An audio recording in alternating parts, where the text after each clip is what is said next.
বসেন বসেন বসে যান।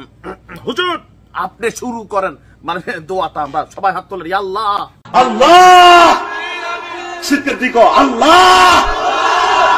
ডক্টর ইউনূস সাহেবের জীবদ্দশা এই বাংলার জমিনে নির্বাচন দিও না। এই নিয়ামত তুমি আমাদেরকে দিছো, এই নিয়ামত তুমি চিনে নিও না। আল্লাহ আল্লাহ তাকে নেখায়াত দাও। আচ্ছা, এই দোয়াটা নিয়ে আজকে সারা দিন বাংলাদেশ ভাইরাল। আমাদের আলেমদের মধ্যে একটা গুণগত পরিবর্তন ঘটছে। জামাত ইসলামের খুবই বড় বড় নেতা থেকে শুরু করে আমাদের এই সকল হুজুররা অনেকেই ডক্টর মোহাম্মদ ইউনূসকে আগে বলতো সুৎখুর ইউনূস, এমনকি এটা নিয়ে অনেক বয়ান তারা দিচ্ছেন। কিন্তু যখন ডক্টর মোহাম্মদ ইউনূস আপনার কি বলে যে রাষ্ট্রপ্রধান মুহূর্তে এই মুহূর্তে আছেন বা আমাদের প্রধান উপদেষ্টা আছেন, তখন সবার দোয়ার সিস্টেম বদলে গেছে। তবে বড়ই ভয়ঙ্কর দোয়া করছেন আমাদের এই হুজুর সাহেব।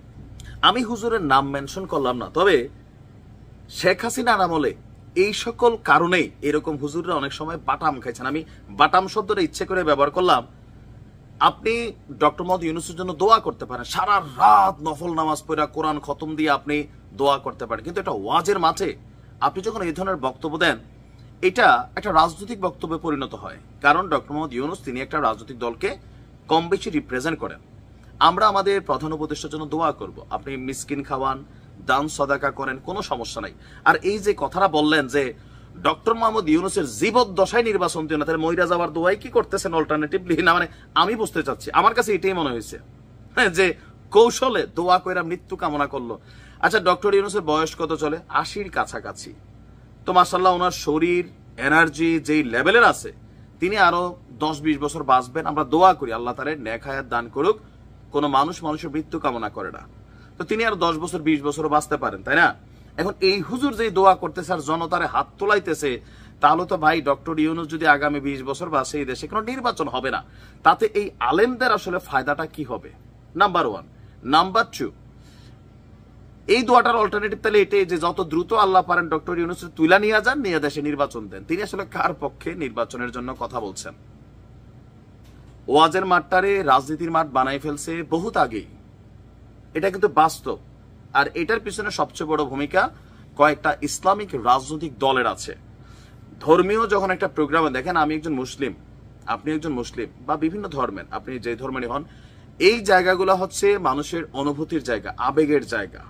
এখন একটা ওয়াজের মাঠে বিএনপিও থাকবে, আওয়ামী লীগও থাকবে, জামাতও থাকবে, জাতীয় পার্টি থাকবে, প্রত্যেক দলের মানুষ থাকবে। কিন্তু আপনি যখন কোনো একটা বিশেষ দলকে নিয়ে গালাগালিও করেন অথবা সমালোচনা করেন, আবার বিশেষ কোনো নেতাকে নিয়ে, ব্যক্তিকে নিয়ে কন্টিনিউ দোয়া করেন, তো উপস্থিত যারা অডিয়েন্স আছে তাদের মনে আপনার প্রতি পজিটিভ আসবে না নেগেটিভ আসবে? নেগেটিভে আসবে।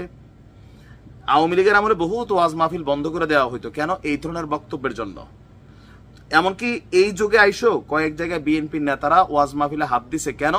সেখানে ওই যে এক চাঁদাবাজ গেছে আর এক চাঁদাবাজকে আনবেন, এই বক্তব্য দিলে তো ভাই আপনারা ধরবেই। এখন উনি বলছে আমি কি আপনারা চাঁদাবাজ বলছি? কিন্তু ভাই বানিয়েছি।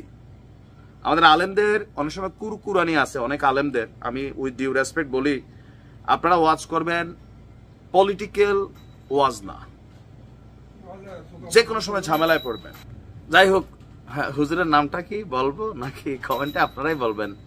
তবে আমরা দোয়া করি আল্লাহ ডক্টর মোহাম্মদ ইউনূসকে নেক হায়াত দান করুক, তবে তিনার জীবদ্দশায় না 2025 অথবা 26-এর মধ্যে দেশে নির্বাচন হোক। এতটুকু। ভালো থাকুন।